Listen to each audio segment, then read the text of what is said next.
കഴിഞ്ഞ വീഡിയോയിൽ നമ്മൾ SQLite എന്താണ്, അതിൻ്റെ ഫീച്ചേഴ്സ് എന്താണ് തുടങ്ങിയിട്ടുള്ള കാര്യങ്ങളാണ് ഡിസ്കസ് ചെയ്തത്. ഈ വീഡിയോയിൽ നമ്മൾ SQLite വെച്ചിട്ട് എങ്ങനെയാണ് ആൻഡ്രോയിഡിൽ പ്രൊജക്റ്റ് ചെയ്യണേ എന്നുള്ളതിനെ പറ്റിയിട്ടാണ് ഡിസ്കസ് ചെയ്യാൻ പോണേ. ഇതിൽ നമ്മൾ ആൻഡ്രോയിഡിൽ SQLite വെച്ചിട്ട് എങ്ങനെയാണ് ഡാറ്റാബേസ് ക്രിയേറ്റ് ചെയ്യുക, അതേപോലെ ടേബിൾ ക്രിയേറ്റ് ചെയ്യുന്നത് എങ്ങനെയാണ്, ഒരു ഡാറ്റ ഇൻസേർട്ട് ചെയ്യുന്നത് എങ്ങനെയാണ്, അങ്ങനെയുള്ള കാര്യങ്ങളാണ് ഫോക്കസ് ചെയ്യാൻ പോണത്. ഇത് ഇമ്പോർട്ടൻ്റ് ആണോ എന്ന് ചോദിച്ചാൽ അത്യാവശ്യം ഇമ്പോർട്ടൻ്റ് ആണ്. കാരണം എന്താണെന്ന് വെച്ചാൽ പല എക്സാംസിനും SQLiteൻ്റെ പ്രോഗ്രാംസ് ചോദിച്ചിട്ടുണ്ട്. ഫുൾ പ്രോഗ്രാം എഴുതാൻ പറഞ്ഞാണ് ചോദിച്ചിട്ടുള്ളത്. അതായത് ജാവ കോഡും XML കോഡും എഴുതാൻ പറഞ്ഞിട്ടാണ് അവർ ചോദിച്ചിട്ടുള്ളത്. ഇതിൽ ഞാൻ ജാവ കോഡ് മാത്രമേ ഈ വീഡിയോയിൽ ഡിസ്കസ് ചെയ്യുന്നുള്ളൂ. കാരണം XML കോഡും കൂടെ വെച്ചിട്ട് ഫുൾ പ്രോഗ്രാം എഴുതുകയാണെങ്കിൽ PPTയിൽ ക്ലാസ് എടുക്കുന്നത് കൊണ്ട് എങ്ങനെ പോയാലും ഒരു 10-15 പേജ് കോഡ് എഴുതാൻ തന്നെ മാത്രമായിട്ട് ചിലപ്പോൾ കയറി വരാൻ ചാൻസ് ഉണ്ട്. കാരണം ഇതൊരു A4 പേപ്പർ പോലെയല്ലല്ലോ. അപ്പം അങ്ങനെ വരുമ്പോൾ അത് എക്സ്പ്ലെയിൻ ചെയ്യാൻ ഒരു ബുദ്ധിമുട്ട് എനിക്കും വരുന്നുണ്ട്. പിന്നെ അതേപോലെ നിങ്ങൾക്കും പെട്ടെന്നത് കാണുമ്പോൾ ഒന്നും തമ്മിൽ കണക്റ്റ് ആവത്തില്ല. അപ്പം ഞാൻ പഠിപ്പിക്കാൻ ഉദ്ദേശിക്കുന്ന അപ്രോച്ച് എന്താണെന്ന് വെച്ചാൽ, ഇപ്പോൾ നമ്മൾ ഡാറ്റാബേസ് ഉണ്ടാക്കാനാണ് പഠിക്കാൻ പോകണമെങ്കിൽ ഡാറ്റാബേസ് ഉണ്ടാക്കാൻ റിലവൻ്റ് ആയിട്ടുള്ള ജാവ കോഡ് മാത്രമേ ഞാൻ അവിടെ ഡിസ്കസ് ചെയ്യുന്നുള്ളൂ. അപ്പം അങ്ങനെ വരുമ്പോൾ നിങ്ങൾക്ക് പെട്ടെന്ന് ആ ഒരു കോൺസെപ്റ്റും അതിന് റിലവൻ്റ് ആയിട്ടുള്ള കോഡും പെട്ടെന്ന് മനസ്സിലാക്കാൻ പറ്റും. എന്നിട്ട് ഇതെല്ലാം കൂടെ നിങ്ങൾ കുറച്ച് ലോജിക്കലി തിങ്ക് ചെയ്തിട്ട് ഒരുമിച്ചൊരു പ്രോഗ്രാമാക്കി എഴുതിയാൽ മതി. വേറെ പ്രത്യേകിച്ചൊന്നുമില്ല. ജാവയുടെ കേസിലാണെങ്കിൽ ലൈൻ ബൈ ലൈനായിട്ട് എഴുതി പോയാൽ മതി. ഓൺ ക്രിയേറ്റ് മെത്തേഡിൻ്റെ അകത്ത് ഞാൻ പറയുന്ന ക്രിയേഷൻ ഓഫ് ദ ഡാറ്റാബേസ്, അതേപോലെ table creation, data insertion, updation, deletion ഒക്കെ ആ ഓൺ ക്രിയേറ്റ് മെത്തേഡിനകത്ത് തന്നെ സ്പെസിഫൈ ചെയ്ത് കൊടുത്താൽ മതിയാവും. പിന്നെ XML കോഡിൻ്റെ കേസിൽ നിങ്ങളിപ്പോൾ മൊഡ്യൂൾ 2 പഠിച്ചിട്ടുണ്ടെങ്കിൽ, അതേപോലെ മൊഡ്യൂൾ 1 ലേഔട്ട് മാനേജറും പഠിച്ചിട്ടുണ്ടെങ്കിൽ XML കോഡ് നിങ്ങൾക്ക് സെൽഫായിട്ട് തന്നെ എഴുതാൻ പറ്റേണ്ടതാണ്. അതുകൊണ്ട് ഞാൻ XMLൻ്റെ കാര്യത്തിലേക്ക് അത്ര ഫോക്കസ് കൊടുക്കുന്നില്ല. ജസ്റ്റ് ജാവയുടെ സൈഡിൽ SQLite കൊണ്ടുള്ള പ്രോഗ്രാംസ് കാര്യങ്ങൾ മാത്രമേ ഇവിടെ ഡിസ്കസ് ചെയ്യുന്നുള്ളൂ. അപ്പോൾ ആദ്യം നമുക്ക് എങ്ങനെയാണ് SQLiteൽ ഒരു ഡാറ്റാബേസ് ക്രിയേറ്റ് ചെയ്യണേ, അതേപോലെ കണക്ട് ചെയ്യേണ്ടത് എങ്ങനെയാണെന്നുള്ളത് ഡിസ്കസ് ചെയ്യാം. ഇതിന് വേണ്ടിയിട്ട് ഫസ്റ്റ് നമ്മുടെ പ്രൊജക്റ്റിലേക്ക് SQLiteൻ്റെ ഒരു ലൈബ്രറി പാക്കേജ് ഇമ്പോർട്ട് ചെയ്യണം. അതെങ്ങനെയാണ് ചെയ്യണമെന്ന് വെച്ചാൽ android.database.sqlite ഡാറ്റാബേസ് എന്ന് പറയുന്ന പാക്കേജിനെ നമ്മുടെ പ്രൊജക്റ്റിലേക്ക് ജസ്റ്റ് ഒന്ന് ഇമ്പോർട്ട് ചെയ്യുക. നമ്മൾ സാധാരണ ജാവയിലൊക്കെ ഇമ്പോർട്ട് സ്റ്റേറ്റ്മെൻറ്റ് പഠിച്ചില്ലേ, അതേപോലെ അത്രയും ചെയ്ത് കഴിയുമ്പോൾ SQLite നമ്മുടെ പ്രൊജക്റ്റിലേക്ക് ഇമ്പോർട്ടായി.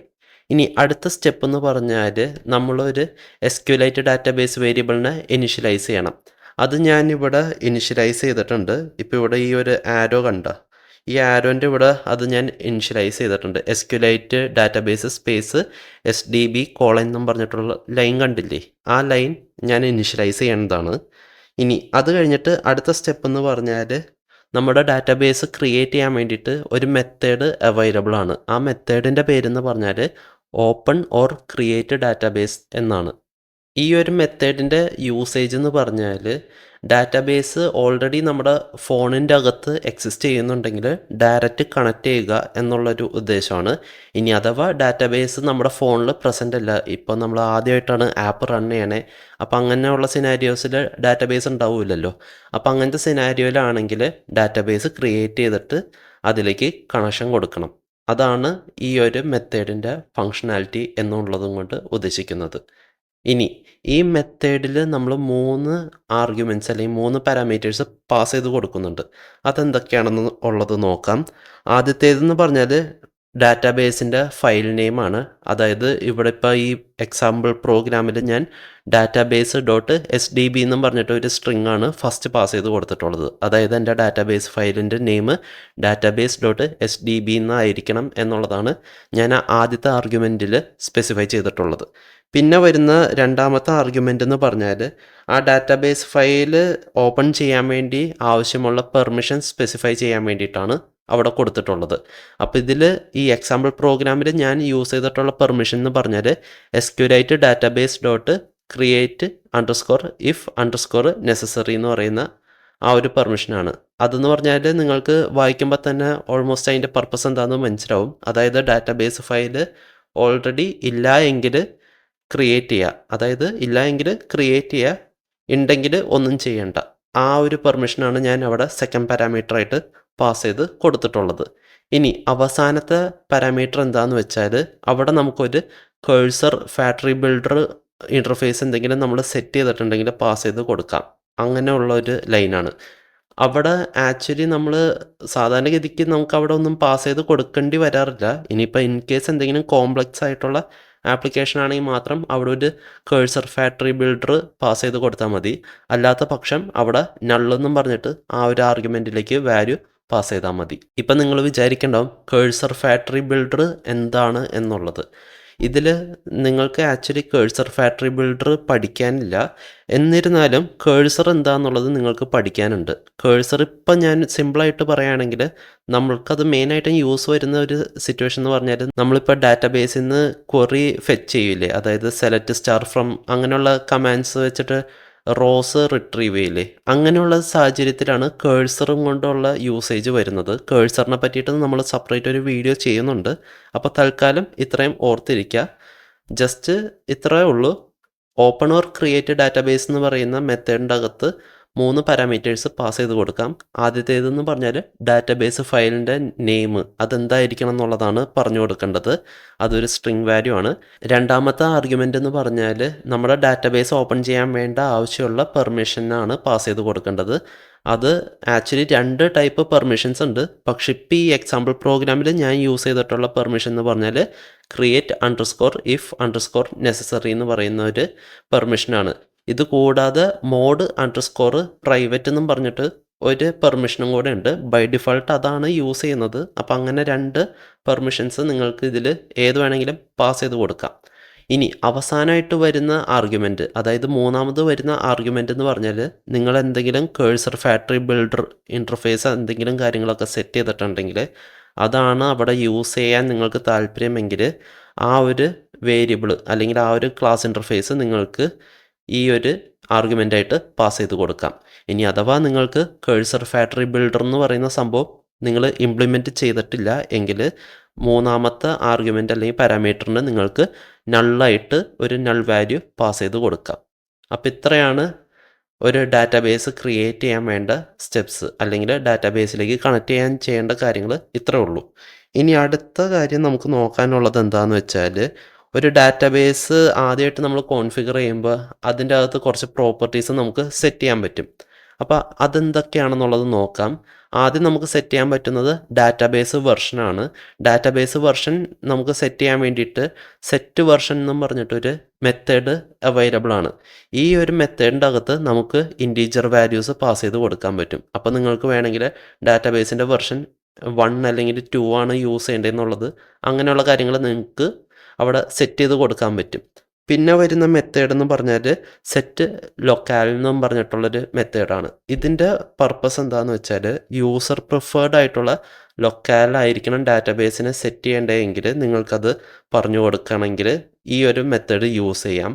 അതല്ല നിങ്ങൾക്ക് വേറെ ഏതെങ്കിലും ലൊക്കാലാണ് സെറ്റ് ചെയ്യാൻ താല്പര്യമെങ്കിൽ ഈ സെറ്റ് ലൊക്കാൽ എന്ന് പറയുന്ന മെത്തേഡിൻ്റെ അകത്ത് നിങ്ങൾക്കത് സ്പെസിഫൈ ചെയ്ത് കൊടുക്കാൻ പറ്റും. അപ്പം നിങ്ങൾ വിചാരിക്കും എന്ത് തേങ്ങയാണ് ഈ ലൊക്കാൽ എന്നും കൊണ്ട് ഉദ്ദേശിക്കണേന്നുള്ളൊരു സംശയം വരും. ഈ ലൊക്കാൽ സിമ്പിളായിട്ട് പറയുകയാണെങ്കിൽ പല കാര്യങ്ങളുണ്ട്. ഒന്നാമത്തേതെന്ന് പറഞ്ഞാൽ നമ്മുടെ ടൈം സോൺ.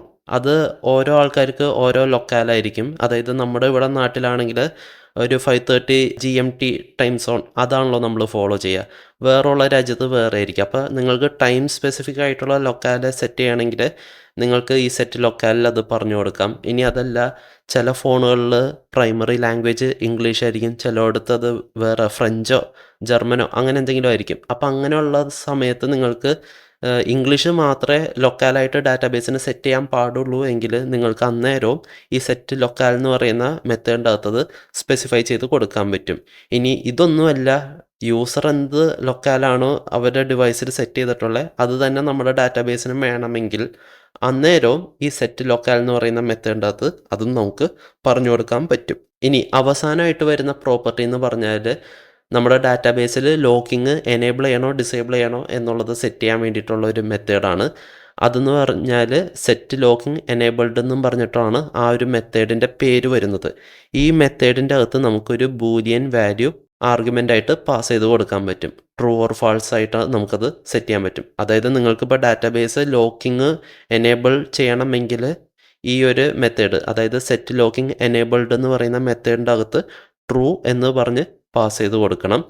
അതല്ല നിങ്ങൾക്ക് ലോക്കിങ് ഡിസേബിൾ ചെയ്യണമെങ്കിൽ ഈ ഒരു മെത്തേഡിൻ്റെ അകത്ത് ഫാൾസ് എന്നും പറഞ്ഞിട്ട് പാസ് ചെയ്ത് കൊടുത്താൽ മതി. അപ്പോൾ ഇത്രയാണ് നമ്മുടെ ഡാറ്റാബേസിൽ സെറ്റ് ചെയ്യാൻ പറ്റുന്ന പ്രോപ്പർട്ടീസ്. ഇനിയിപ്പോൾ നിങ്ങൾക്ക് വരാൻ ചാൻസ് ഉള്ള ഒരു സംശയം എന്താണെന്ന് വെച്ചാൽ, ഈ മെത്തേഡ്സൊക്കെ നമ്മൾ എവിടെയാണ് കോൾ ചെയ്യേണ്ടത് എന്നുള്ളത് ഒരു ഡൗട്ട് വരാൻ ചാൻസ് ഉണ്ട്. അതിന് വേറെ കൺഫ്യൂഷൻസോ കാര്യങ്ങളൊന്നും വേണ്ട. നമ്മളിപ്പോൾ ഡാറ്റാബേസ് ക്രിയേറ്റ് ചെയ്യാൻ വേണ്ടി യൂസ് ചെയ്യുന്ന ഓപ്പൺ ഓർ ക്രിയേറ്റ് മെത്തേഡില്ലേ, ആ മെത്തേഡ് കോൾ ചെയ്തതിന് ശേഷം നമുക്ക് ഈ മെത്തേഡ്സ് കോൾ ചെയ്യാവുന്നതാണ്. ഈ മെത്തേഡ്സൊക്കെ നമ്മുടെ SQLite ഡാറ്റാബേസിൻ്റെ ആ ഒരു വേരിയബിളിൻ്റെ അകത്ത് നിന്നാണ് നമ്മൾ കോൾ ചെയ്യേണ്ടത്. അതായത് ഇപ്പം ഞാൻ ഈ സ്ക്രീൻഷോട്ടിൽ സ്പെസിഫൈ ചെയ്തിട്ടുണ്ട്.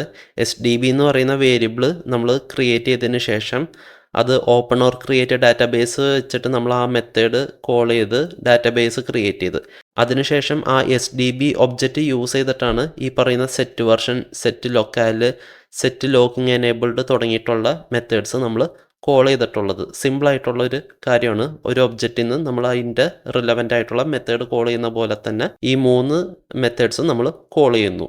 അത്രേ ഉള്ളൂ. പിന്നെ അതേപോലെ ഇതിൻ്റെ അകത്ത് പറയാനുള്ള വേറൊരു കാര്യം എന്താണെന്ന് വെച്ചാൽ, നിങ്ങളിപ്പോൾ സെറ്റ് ലൊക്കാലിൻ്റെ മെത്തേഡ് നോക്കുകയാണെങ്കിൽ അതിൻ്റെ അകത്ത് ലൊക്കാൽ ഡോട്ട് ഗെറ്റ് ഡിഫാൾട്ട് എന്നും പറഞ്ഞിട്ടുള്ളൊരു സംഭവമാണ് ആ ഒരു മെത്തേഡിലേക്ക് നമ്മൾ ആർഗ്യുമെൻ്റായിട്ട് പാസ് ചെയ്തിട്ടുള്ളത്. ഇതിൻ്റെ അർത്ഥം എന്താണെന്ന് വെച്ചാൽ, ഞാൻ ഉണ്ടാക്കുന്ന ആപ്പ് യൂസ് ചെയ്യുന്ന ആളുടെ ഫോണിൽ അയാളുടെ പ്രിഫേർഡ് ആയിട്ടുള്ള ലൊക്കാലിൽ വേണം എൻ്റെ ഡാറ്റാബേസിൻ്റെ ലൊക്കാൽ സെറ്റായി കിടക്കാൻ എന്നുള്ളതാണ് അവിടെ കൊണ്ട് ഉദ്ദേശിക്കുന്നത്. അതായത് ലൊക്കാൽ ഡോട്ട് ഗെറ്റ് ഡിഫാൾട്ട് എന്ന് പറയുന്ന മെത്തേഡ് റിട്ടേൺ ചെയ്യാൻ പോണത് ആ ഒരു ഫോൺ യൂസ് ചെയ്യുന്ന കസ്റ്റമറിൻ്റെ പ്രിഫേർഡ് ആയിട്ടുള്ള ലൊക്കാൽ വാല്യൂ ആയിരിക്കും റിട്ടേൺ ചെയ്യുക. അപ്പോൾ അതായിരിക്കും നമ്മുടെ ഡാറ്റാബേസിൻ്റെ ലൊക്കാലായിട്ട് സെറ്റ് ആവുന്നത്.